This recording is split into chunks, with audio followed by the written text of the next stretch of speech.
GeM TV நேயர்களுக்கு அன்பு வணக்கங்களை கூறிக்கொண்டு வழக்கம்போல் விநாயகப் பெருமானை வணங்கி இன்றைய 12 ராசிகளுக்கான பலன்கள். இன்று 19/5/2025 வைகாசி மாதம் 5ஆம் தேதி, விஸ்வாவசு வருடம், அற்புதமான திங்கட்கிழமை, சோமவாரம், நல்ல நாள். இன்றைய ஆதிக்க கிரகம் சந்திர பகவான். இன்று நாம் வழிபட வேண்டிய தெய்வம் சிவபெருமானை வணங்க வேண்டும். இன்றைய விசேஷம் என்று பார்த்தால் நல்ல சுப முகூர்த்த நாள். வழக்கம் போல் இன்றைய நாளிலே மன வாழ்க்கையிலே அடியெடுத்து வைக்கின்ற தம்பதிகளுக்கெல்லாம் ஜெம் டிவியின் சார்பாக மனமார்ந்த ஆசீர்வாதங்களை தெரிவித்து கொண்டு எல்லோரும் எல்லா வளமும் நலமும் பெற்று வாழ்வாங்கு வாழ வேண்டும் என்று வாழ்த்துகின்றோம். சூரிய உதயம் இன்று காலை 5:43 சூரிய அஸ்தமனம் மாலை 6:28 இன்றைய நல்ல நேரம் காலை 6:30 முதல் 7:30 வரை, மாலை 4:30 முதல் மாலை 5:30 வரை. ராகு காலம் காலை 7:30 முதல் 9 வரை, யமகண்டம் காலை 10:30 முதல் 12 வரை, குளிகை நேரம் மதியம் 1:30 முதல் மதியம் 3 வரை. இன்றைய சுபகோரை சுக்கிரகோரை நேரம் காலை 11 முதல் 12 வரை. இன்றைய நட்சத்திரம் இன்று மாலை 4:15 வரை திருவோணம், அதன் பின்பு அவிட்ட நட்சத்திரம்.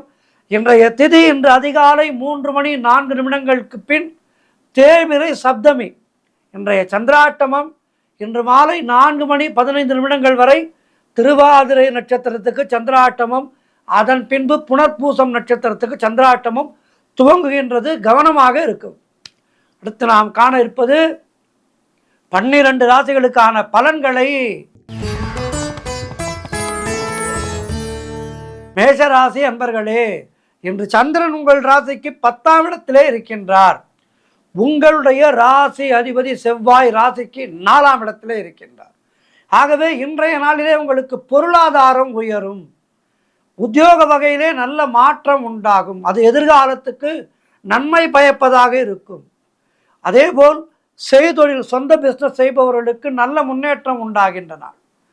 வீட்டிலே யாருக்கேனும் திருமணம் செய்வதாக இருந்தால் அந்த திருமணம் சம்பந்தமான பேச்சுவார்த்தைகள் எல்லாம் இன்றைய நாளிலே இனிதாக முடியும். உடல் ஆரோக்கியம் மிகவும் சிறப்பாக இருக்கின்றது.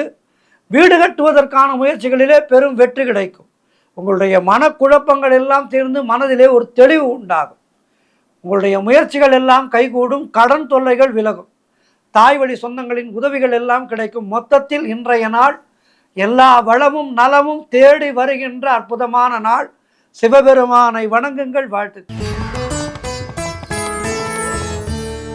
ரிஷபராசி அன்பர்களே, இன்று சந்திரன் உங்கள் ராசிக்கு 9ஆம் இடத்திலே இருக்கின்றார். உங்களுடைய ராசி அதிபதி சுக்கிரன் ராசிக்கு 11ஆம் இடத்திலே இருக்கின்றார். ஆகவே இன்றைய நாளிலே உங்களுக்கு தந்தை வழியிலே நல்ல ஆதாயம் உண்டாகும். உங்களுக்கு எல்லா பாக்கியங்களும் கிடைக்கின்ற நாள் இன்றைய நாள். தடையே கிடையாது. எதிலும் வெற்றி, எங்கும் வெற்றி, எதிலும் வெற்றி. பாரதியார் பாடியது போல வெற்றி வெற்றி வெற்றி, வெற்றிகள் உங்களை தேடி வருகின்ற நாள். சுபகாரியங்கள் எல்லாம் கைகூடி வரும். தொழில் தொடங்கும் முயற்சிகளிலே பெரும் வெற்றி கிடைக்கும். அலுவலகத்திலே வேலை பார்ப்பவர்களுக்கு பதவி உயர்வு, சம்பள உயர்வு போன்றவை சந்தோஷத்தை கொண்டு வரும். குழந்தை பாக்கியத்திற்காக காத்திருக்கின்ற தம்பதிகளுக்கு சத்சந்தான பிராப்தி உண்டாகும்.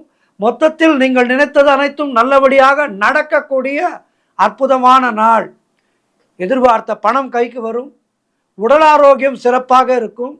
புதிதாக ஏதேனும் பொருட்கள் வாங்கி சுப செலவு செய்வீர்கள். மாணவர்கள் படிப்பிலே கூடுதல் கவனம் செலுத்த வேண்டிய நாள். ஆக இன்றைய நாள் என்பது எல்லா வகையிலும் மிகச்சிறப்பான நாளாக இருக்கின்றது. சிவபெருமானை மனதிலே வைத்து சிவபெருமானை சிந்தித்து மேலும் நற்பலன்களை பெறுங்கள். வாழ்த்து. மிதுனராசி அன்பர்களே, இன்று சந்திரன் உங்கள் ராசிக்கு 8ஆம் இடத்திலே இருக்கின்றார். உங்களுடைய ராசி அதிபதி புதன் ராசிக்கு 12ஆம் இடத்திலே. ஆகவே இன்று நாள் முழுவதும் உங்களுக்கு சந்திராட்டமும். மௌனத்தை கடைபிடியுங்கள். எதிலும் எச்சரிக்கையாக இருக்க வேண்டும். கோர்ட் கேஸ் போன்ற பிரச்சனைகளிலே ஈடுபடவே கூடாது. அதேபோல் அலுவலகத்திலே வேலை பளு அதிகமாக இருக்கும். வேலை செய்யும் இடத்திலே மற்றவரை பற்றி எதுவும் பேசாதீர்கள். கோபத்தை தவிர்த்து மௌனத்தை கடைபிடிக்க வேண்டிய நாள். கடன் வாங்காதீர்கள், நீங்களும் கடன் கொடுக்காதீர்கள். கணவன் மனைவிக்குள் சண்டை சச்சரவுகள் ஏற்பட்டு விலகும். கூட்டு தொழிலிலே புதிய முதலீடுகளை தவிர்க்க வேண்டிய நாள். எப்போதுமே 12 ராசியினருமே ஒன்றை மனதிலே வைத்துக் கொள்ளுங்கள். சந்திராஷ்டம நாளிலே உங்களுடைய அன்றாட பணிகளை மட்டும் செய்யுங்கள். புதிய முயற்சிகள், புதிய முதலீடுகள் இவையெல்லாம் செய்யாதீர்கள். மனக்குழப்பமும் பதட்டமும் ஏற்படுகின்ற நாள். சந்திராஷ்டம நாளிலே மனம் ஒரு தெளிவாக இருக்காது. ஆகவே அந்த நாளிலே எடுக்கின்ற முயற்சிகள் சற்று நம்மை பிரச்சனைகளிலே மாட்டிவிட்டுவிடும். ஆகவே இந்த நாட்களிலே உங்களுடைய தினந்தோறும் செய்கின்ற வேலைகளை மட்டும் செய்து வாருங்கள். மன அமைதிக்கு இறைவனுடைய நாமத்தை ஜெபிக்க வேண்டிய நாள். இன்று திங்கட்கிழமை சிவபெருமானை வணங்குங்கள். வாழ்த்து. கடகராசி அன்பர்களே, இன்று சந்திரன் உங்கள் ராசிக்கு 7ஆம் இடத்திலே. ஆகவே இன்றைய நாளிலே திருமண பேச்சுவார்த்தைகளை துவங்கினால் அது சுபமாக முடியும். உங்களுடைய புதிய தொழில் முயற்சிகள் எல்லாம் பெரும் வெற்றியை பெறும். சுபகாரியங்கள் நடைபெறக்கூடிய நல்ல நாள். கணவன் மனைவிக்குள் இருந்து வந்த பிரச்சனைகள், பேதங்கள் எல்லாம் சரியாகி அந்யோன்யம் ஏற்படும். நண்பர்கள் மூலம் அனுகூலம் உண்டாகும். மனம் மிகவும் உற்சாகமாக காணப்படக்கூடிய நல்ல நாள். வீடு வண்டி வாகன யோகம் உண்டாகும். செய்யும் செயலிலே பெயரும் புகழும் கிடைக்கும். அலுவலகத்திலே சம்பள உயர்வு, பதவி உயர்வு போன்றவை கிடைக்கும். அதேபோல் வேலை தேடி கொண்டிருப்பவர்களுக்கு நல்ல வேலை அமையும். நினைத்த காரியங்கள் எல்லாம் நினைத்த வண்ணம் நடக்கக்கூடிய நல்ல நாளாக இருக்கின்றது. வெற்றிகரமான நாள் இது. திங்கட்கிழமை சோமவாரம் சிவபெருமானை வணங்கி மேலும் நற்பலன்களை பெறுங்கள். வாழ்த்துக்கள். சிம்ம ராசி அன்பர்களே, இன்று சந்திரன் உங்கள் ராசிக்கு 6ஆம் இடத்திலே இருக்கின்றார். உங்களுடைய ராசி அதிபதி சூரியன் ராசிக்கு 10ஆம் இடத்திலே இருக்கின்றார். ஆகவே தேவையில்லாத செலவுகள் எல்லாம் ஏற்படும். உத்தியோகத்திலே இருப்பவர்கள் பணியிலே கூடுதல் கவனம் செலுத்த வேண்டிய நாள். தொழில் மற்றும் வியாபாரத்திற்காக புதிய முதலீடுகளை, புதிய முயற்சிகளை முற்றிலுமாக தவிர்க்க வேண்டிய நாள். அதேபோல் சுபகாரிய பேச்சுவார்த்தைகள் இன்று துவங்கினால் தாமதமாகும். ஆகவே இன்றைய நாளிலே அதற்கான முயற்சிகளை தொடங்காதீர்கள். உடல் உழைப்பு அதிகமாக இருக்கும், வருமானம் குறைவாக இருக்கும். நண்பர்கள் மற்றும் உறவினர்கள் மூலம் நல்ல அனுகூலம் உண்டாகும். உடல் ஆரோக்கியத்திலே மிகுந்த எச்சரிக்கையாக இருக்க வேண்டிய நாள். குடும்பத்திலே கணவன் மனைவிக்குள் சண்டை சச்சரவுகள் ஏற்பட்டு விலகும். வீடு வண்டி சம்பந்தமான விரய செலவுகள் சிலருக்கு ஏற்படலாம். கூட்டு தொழிலிலே மன வருத்தங்கள் உண்டாகலாம். குலதெய்வ வழிபாடு மன அமைதியை தரும். காரிய தடைகள் ஏற்பட்டு விலகுகின்ற நாள். அலுவலகத்திலே வீண் வாதங்களை எல்லாம் தவிர்க்க வேண்டிய நாள். மொத்தத்தில் இன்றைய நாளிலே நீங்கள் எச்சரிக்கையாக இருக்க வேண்டும். எல்லா வகையிலும் எச்சரிக்கையாக இருக்க வேண்டும். சிவபெருமானை வணங்குங்கள். கோளறு பதிகம் படியுங்கள். வாழ்த்துக்கள். கன்னிராசி அன்பர்களே, இன்று சந்திரன் உங்கள் ராசிக்கு 5ஆம் இடத்திலே இருக்கின்றார். உங்களுடைய ராசி அதிபதி புதன் ராசிக்கு 9ஆம் இடத்திலே இருக்கின்றார். ஆகவே இன்றைய நாளிலே குழந்தை பாக்கியத்திற்காக காத்திருக்கின்ற தம்பதிகளுக்கு சத்சந்தான பிராப்தி உண்டாகும். பூர்வீக சொத்திலே ஏதேனும் பிரச்சனை வந்து வழக்கு வியாஜியங்களை சந்தித்தவர்களுக்கு அதிலிருந்து ஒரு நல்ல விடிவு கிடைக்கும். கூட்டு தொழிலிலே நல்ல முன்னேற்றம் உண்டாகும். கணவன் மனைவிடையே நல்ல ஒற்றுமை ஏற்படும், அந்யோன்யம் ஏற்படும். சுபவிரயங்கள் ஏற்படக்கூடிய நாள். ஏதேனும் பொருட்கள் வாங்குவீர்கள். திருமண பேச்சுவார்த்தைகள் சுபமாக முடிகின்ற நாள். அவரவர்களுடைய வயதுக்கேற்ப நல்லது நடக்கின்ற நாள். பழைய பாக்கிகள் வசூலாகும். உழைப்புக்கு ஏற்ற ஊதியம் கிடைக்கும். கடன் பிரச்சனைகள் முற்றிலுமாக முடிவுக்கு வரும். புதிய வேலை வாய்ப்புகள் உண்டாகும். தொழில் மற்றும் வியாபாரத்திலே நல்ல லாபம் உண்டாகின்ற நாள். நண்பர்கள் மூலம் அனுகூலம் உண்டாகும். சிறப்பான நாள் இது. சிவபெருமானை வணங்குங்கள். துலாம் ராசி அன்பர்களே, இன்று சந்திரன் உங்கள் ராசிக்கு 4ஆம் இடத்திலே இருக்கின்றார். உங்களுடைய ராசி அதிபதி சுக்கிரன் ராசிக்கு 6ஆம் இடத்திலே இருக்கின்றார். ஆகவே இன்றைய நாளிலே வீடு வண்டி வாகன யோகம் உண்டாகும். தொழிலிலே நல்ல முன்னேற்றம் உண்டாகும். வேலை பார்ப்பவராக இருந்தால் அலுவலகத்திலே ப்ரமோஷன் கிடைக்கும். சொந்த தொழில் செய்பவராக இருந்தால் தொழிலிலே நல்ல மேன்மை கிடைக்கும், நல்ல லாபம் கிடைக்கும். உங்களுடைய முயற்சிகள் எல்லாம் அருமையான வெற்றியை தரக்கூடிய நல்ல நாளாக இருக்கின்றது. முன்னோர்களுடைய ஆசீர்வாதம் பரிபூர்ணமாக கிடைக்கின்றது. கணவன் மனைவிடையே நல்ல ஒற்றுமை இருக்கின்றது. உறவினர்களால் ஆதாயம், ஒரு சிலருக்கு தாய் வழி சொத்துக்கள் கைக்கு வரும். மொத்தத்தில் சிறப்பான நாளாக இருக்கின்றது. திருமண பேச்சுவார்த்தைகள் இன்றைய நாளிலே துவங்கினீர்கள் என்றால் அது சுபமாக முடியும். விரைவிலே கெட்டி மேளம் கொட்டுவார்கள். ஆக மிக மிக சிறப்பான நாள் இது. சிந்தை மகிழ சிவபுராணத்தை படியுங்கள். வாழ்த்துக்கள். விருச்சிக ராசி அன்பர்களே, இந்த சந்திரன் உங்கள் ராசிக்கு 3ஆம் இடத்திலே இருக்கின்றார். உங்களுடைய ராசி அதிபதி செவ்வாய் ராசிக்கு 9ஆம் இடத்திலே இருக்கின்றார். ஆகவே இன்றைய நாளிலே மிகச்சிறப்பான வெற்றிகள் உங்களை தேடி வரும். உடல் ஆரோக்கியத்திலே நல்ல முன்னேற்றம் உண்டாகும். கடந்த சில நாட்களாக இருந்த உடல் உபாதைகள் எல்லாம் இன்றைய தினம் காணாமல் போய்விடும். கடன் தொல்லைகள் விலகும். நண்பர்கள் மூலம் எதிர்பார்த்த உதவிகள் கிடைக்கும். வேலை பார்ப்பவர்களுக்கு அதிலே நல்ல ஒரு முன்னேற்றம் ஏற்படும். அலுவலகத்திலே ஒரு நல்ல சூழ்நிலை உருவாகும். தந்தை உறவு வழியிலே நல்ல அனுகூலம் உண்டாகும். திருமணம் போன்ற சுபகாரிய பேச்சுவார்த்தைகள் இனிதே முடியும். கூட்டு தொழில் செய்பவர்களுக்கு நல்ல லாபங்கள் வரக்கூடிய நாள். வேலை தேடிக்கொண்டிருப்பவர்களுக்கு நல்ல வேலை கிடைக்கும். மொத்தத்தில் பொருள் வரவு, தனலாபம், திடீர் அதிர்ஷ்டம், நல்ல ஆரோக்கியம் என எல்லாமே சிறப்பாக அமைகின்ற நல்ல நாள். சுப செலவு செய்யக்கூடிய நாள். வருமானம் அதற்கேற்றாற் போல் வரும். கோவிலுக்கு சென்று சிவபெருமானை வணங்குங்கள். வாழ்த்துக்கள். தனுசு ராசி அன்பர்களே, இன்று சந்திரன் உங்கள் ராசிக்கு 2ஆம் இடத்திலே இருக்கின்றார். உங்களுடைய ராசி அதிபதி குரு ராசிக்கு 7ஆம் இடத்திலே இருக்கின்றார். ஆகவே இன்றைய நாளிலே உங்களுடைய எதிர்பார்ப்புகள் எல்லாம் பூர்த்தியாகும். திருமணம் போன்ற சுபகாரிய பேச்சுவார்த்தைகள் நல்லபடியாக முடியும். புதிதாக வீடு வாங்க வேண்டும் என்ற எண்ணம் உள்ளவர்களுக்கு நல்ல வீடு அமையும். முன்பணம் கொடுத்து விடுவீர்கள். அதேபோல் வண்டி வாகன சேர்க்கையும் இன்றைய நாளிலே உண்டு. பழைய பாக்கிகள் வசூலாகும். காரிய வெற்றிகள் உண்டாகின்ற நாள். குலதெய்வ வழிபாடு வெற்றியை தரும். மனம் மிகவும் சந்தோஷமாக இருக்கின்ற நாள். கடன் பிரச்சனைகள் தீரும். பொருளாதாரம் திருப்திகரமாக இருக்கும்.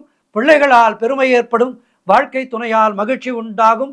உறவினர்களோடு இருந்து வந்த மன வருத்தங்கள் எல்லாம் தீரும். திருமணம் போன்ற சுபகாரிய பேச்சுவார்த்தைகள் இனிதே முடியும். அலுவலகத்திலே இருந்து வந்த நெருக்கடிகள் குறையும். மொத்தத்தில் சிறப்பான நாள் இது. சிவபெருமானை வணங்குங்கள். வாழ்த்து. மகர ராசி அன்பர்களே, இன்று சந்திரன் உங்கள் ராசியிலேயே இருக்கின்றார். உங்களுடைய ராசி அதிபதி சனி ராசிக்கு 2ஆம் இடத்திலே இருக்கின்றார். ஆகவே இன்றைய நாளிலே குழந்தை பாக்கியத்திற்காக காத்திருக்கின்ற தம்பதிகளுக்கு சத்சந்தான பிராப்தி உண்டாகும். தொழில் மற்றும் வியாபாரத்தே சிறப்பான முன்னேற்றம் உண்டாகும். உங்களுடைய காரிய தடைகள் எல்லாம் விலகி நீங்கள் எடுக்கின்ற முயற்சிகளிலே பெரும் வெற்றி ஏற்படும். வேலை இல்லாதவர்களுக்கு நல்ல வேலை கிடைக்கும். நண்பர்கள் உறவினர்கள் மூலம் அனுகூலம் உண்டாகும். உங்களுடைய பொருளாதாரம் திருப்திகரமாக இருக்கும். அதனால் கடன்கள் எல்லாம் அடையும். கடன் அடைந்து நிம்மதி பெருமூச்சு விடுவீர்கள். தொட்டதெல்லாம் பொன்னாக கூடிய அற்புதமான நாள். மனம் சந்தோஷமாக இருக்கும். அலுவலகத்திலே பதவி உயர்வு, சம்பள உயர்வு போன்றவை கிடைக்கும். திருப்திகரமான நாள் இந்த நாள். சிவபெருமானை வணங்குங்கள். வாழ்த்துக்கள். கும்பராசி அன்பர்களே, இன்று சந்திரன் உங்கள் ராசிக்கு 12ஆம் இடத்திலே இருக்கின்றார்.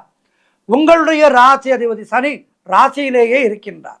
ஆகவே இன்றைய நாளிலே உடல் ஆரோக்கியத்திலே எச்சரிக்கையாக இருக்க வேண்டும். சுப செலவுகள் உண்டாகின்ற நாள். கொடுத்த வாக்கை காப்பாற்ற முடியாத சூழ்நிலைகள் ஏற்படலாம். அலுவலகத்திலே வேலை பளு அதிகமாக இருக்கும்.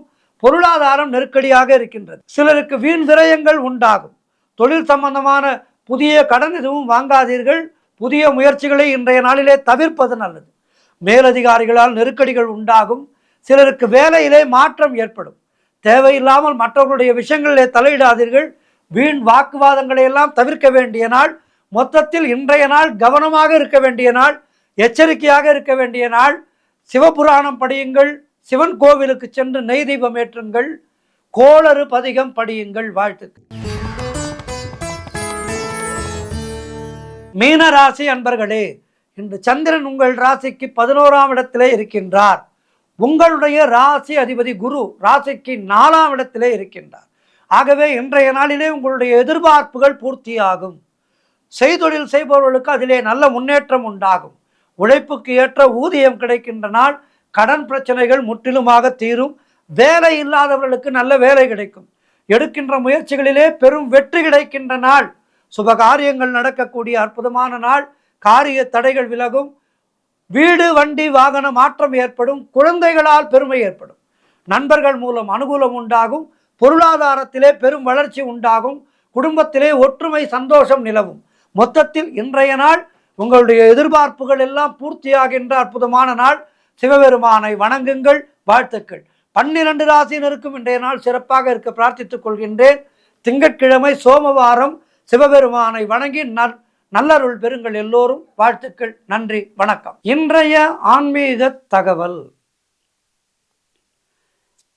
இன்றைக்கு நாம் பார்க்க இருக்கின்ற அற்புதமான ஒரு செய்தி நவபாஷானம். இதை பற்றி பார்க்க இருக்கின்றோம். நவபாஷானம் என்பது 9 வகையான விஷங்களை சித்தர்கள் முறைப்படி கட்டுவது. பழனியிலே போகர் சித்தர் இவர்தான் இந்த நவபாஷானத்துக்கு அதிபதி. பாஷானங்களிலே மொத்தம் 64 வகைகள் உள்ளன என்று சொல்கின்றார்கள். இதிலே நீலி என்றொரு வகை உண்டு. நீலி மற்ற 63 பாஷானங்களை செயலிழக்க வைக்கக்கூடியது. அதாவது விஷத்தின் மூலம் விஷத்தை அறுப்பது என்று சொல்வார்களே, அப்படி. எனவே இதனை முறைப்படி புடம் போட்டு கட்ட வேண்டும். வெவ்வேறு இயற்பியல் மற்றும் வேதியியல் பண்புகளை கொண்ட பாஷானத்தின் அணுக்களை எல்லாம் சேர்ப்பது மற்றும் பிரிப்பதன் மூலம் மேம்படுத்தப்பட்ட இயற்பியல் மற்றும் வேதியியல் பண்புகளை கொண்ட அணுக்கூட்டமைப்பை உருவாக்கி சித்தர்கள் இதனை செய்திருக்கின்றார்கள். அதன்படி இதனை செய்வதற்கு மிகப்பெரிய தபோபலம் வேண்டும். தவபலம் உள்ளவர்களால் தான் இதனை செய்ய முடியும். சாதாரண மனிதர்களால் இதனை செய்ய முடியாது. ஆக அதன்படி நவபாஷானம் என்பது 9 வகையான கடுமையான விஷங்களை கொண்டது. அவை என்னென்னவென்றால் சாதிலிங்கம், மனோசிலை, காந்தம், காரம், கந்தகம், பூரம், வெள்ளை பாஷானம், கௌரி பாஷானம், தொட்டி பாஷானம் என்பதாகும். மேற்கண்ட ஒவ்வொரு பாஷானமும் ஒவ்வொரு விதமான தனித்தனி வேதியியல் பண்புகளை கொண்டது. இந்த 9 பாஷானங்களை திரவமாக்கி மீண்டும் திடமாக்க 9 வகை விறகுகளும் எரிபொருட்களும் 9 தடவை வடிகட்ட ஏதுவாக 9 வடிகட்டுகளும் கையாளப்பட்டது. சித்தர்கள் பாஷானங்களை கட்டும்போது அரைத்து வேக வைத்து எரித்து நுண்ணிய அணுக்களாக பிரிக்க புடம் போடுவார்கள். வரட்டிகளை கொண்டு எரிக்கப்படுகின்ற தீயின் அளவை குறிப்பிடுவது புடத்தின் வகையாகும். புடம் போடு என்று சொல்வார்களே, இதன் மூலம்தான் அந்த வார்த்தை வந்தது. வரட்டியின் எண்ணிக்கைக்கு தகுந்தவாறு பெயர் குறிப்பிடப்படும். புடம் 1க்கு 1 முதல் 1000 வரட்டி வரை பயன்படுத்துவார்கள். இதற்கு தகுந்தவாறு பெயர்களும் உண்டு. அவை என்னவென்றால் காடை புடம் 1 வரட்டி, கௌதாரி புடம் 3 வரட்டி, குக்கு புடம் 8 முதல் 10 வரட்டி வரை, வராக புடம் என்றால் 50 வரட்டிகள், யானை புடம் என்றால் 500 வரட்டிகள், 500 வரட்டி முதல் 1000 வரட்டிகள் வரை, கனப்புடம் என்றால் 700 முதல் 800 வரட்டிகள் வரை, மணல் மறைவு புடம் என்றால் 800 வரட்டிகள், கோபுடம் என்றால் 1000 வரட்டிகள். இது தவிர நெருப்பினால் உண்டாகின்ற வெப்பம் மட்டுமல்லாது இயற்கையாக கிடைக்கக்கூடிய வெப்பம் தரும் புடவகைகளையும் சித்தர்கள் பயன்படுத்தியிருக்கின்றார்கள். அவை கோபுரப்புடம் என்பது மணல், பானிட புடம் என்பது தண்ணீர், உமிப்புடம் என்பது உமி, தானிய புடம் என்றால் நெல், சூரிய புடம் என்றால் வெயில், சந்திரப்புடம் என்றால் நிலவொளி, பருவப்புடம் என்றால் பௌர்ணமி நிலவு, இருள் புடம் என்றால் அமாவாசை இரவு, பனிப்புடம் என்றால் பனி, பட்டைப்புடம் என்றால் மரத்தூள், நிழற்புடம் என்றால் சூரிய ஒளிப்படாத ஒரு இருட்டான அறை. நவபாஷான சிலைகளை உருவாக்கியவர் போகர் அல்லவா? 18 சித்தர்களிலே இவர் ஒருவர். இவர் சர்வ சாத்திரங்களையும் கற்ற மிகப்பெரிய யோகி. சித்தத்தை அடக்கி இயற்கையோடு இயற்கையாக வாழ்ந்து இயற்கையை முற்றிலும் அறிந்து இந்த உலக இயக்கத்தையும் பிரபஞ்சத்தையும் இறை ஆற்றலையும் உயிர் தத்துவத்தையும் பிரபஞ்ச ரகசியத்தையும் நமக்கு ஆராய்ந்து கொடுத்தவர் போகர். இவர் காலங்கி முனிவருடைய சிறந்த மாணவராவார். இவரது மருத்துவ ஞானம் என்பது அளவற்றது. இங்கே ஒரு விஷயத்தை குறிப்பிட விரும்புகின்றேன். மருத்துவம் என்பது ஏதோ அயல் நாடுகளிலிருந்து இங்கு வந்ததல்ல. இங்கிருந்து தான் பல அயல் நாடுகளுக்கு சென்றது. எத்தனையோ 1000 வருடங்களுக்கு முன்பாகவே இங்கு அறுவை சிகிச்சை எல்லாம் செய்திருக்கின்றார்கள் நம்முடைய முனிவர்கள். ஆகவே இவருடைய வைத்திய நூல்களிலே நிகண்டு வைத்தியம், துவாத காண்டம், சப்ப காண்டம், வைத்திய சூத்திரம் ஆகியவையும் ஆன்மீகத்தோடு அறிவியலை கலந்தவர்கள் சித்தர்கள். ஆன்மீகத்திலே இவர் எழுதிய ஞான சூத்திரம், அஷ்டாங்க யோகம், ஞான சாராம்சம் ஆகியவையெல்லாம் குறிப்பிடத்தக்கவை. நவபாஷான சிலைக்கு அபிஷேகம் செய்து அந்த அபிஷேக தீர்த்தத்தை நாம் அருந்தினால் தீராத நோய் எதுவாக இருந்தாலும் தீர்ந்துவிடும். நவபாஷானங்களுடைய சேர்க்கையில் போகர் 3 முருகர் நவபாஷான சிலைகளை உருவாக்கினார். அதிலே ஒன்று பழனி மலைக்கோவிலிலே பூம்பாறை குழந்தை வேலப்பர் கோவில். 3வது சிலை கலியுகத்தினுடைய இறுதியிலே வெளிப்படும் என்று புராண வரலாறுகளிலே கூறப்பட்டிருக்கின்றது. அந்த முருகப்பெருமான் கலியுகத்தின் இறுதியிலே வரும்போது கலியுகத்திலே நிச்சயமாக நோய் நொடிகள் எல்லாம் தீருகின்ற ஒரு அற்புதமான ஒரு செயலை அவர் நிச்சயமாக செய்வார் என்பது உறுதி. ஆகவே இன்றைக்கே ஆன்மீகம்தான் நம்மை காத்து கொண்டிருக்கின்றது. எத்தனையோ வேண்டுதல்கள் பழனி முருகனை நோக்கி செல்பவர்களுக்கு முருகப்பெருமான் தீர்த்து வைக்கின்றார். ஆகவே இறையருள் என்பது ஒன்றுதான் நம்மை ஆளக்கூடியது. நம்முடைய மரணம் வரை, மரணத்துக்கு பின் தொடர்ந்து வரக்கூடியது நம்முடைய ஆன்மீக ஞானம் ஒன்றுதான். ஆகவே இப்படிப்பட்ட சித்தர்களை எல்லாம் வணங்கி அவர்கள் சொன்ன மருத்துவ குறிப்புகளை எல்லாம் நாமும் எடுத்துக்கொண்டு நம் உடம்பை பாதுகாத்து கொண்டால் ஊனுடம்பே ஆலயம், உள்ளிருக்கும் ஆன்மாவே தெய்வம் என நம்ம உள்ளே இருக்கின்ற ஆன்மாவை சிறப்பான முறையிலே வைத்துக்கொள்ள முடியும். இந்த ஆன்மா இருக்கின்ற கோவிலான நம் உடலை சிறப்பாக வைத்துக்கொள்ள முடியும். ஆகவே சித்தர் பெருமக்களை வணங்குவோம். நன்றி, வணக்கம்.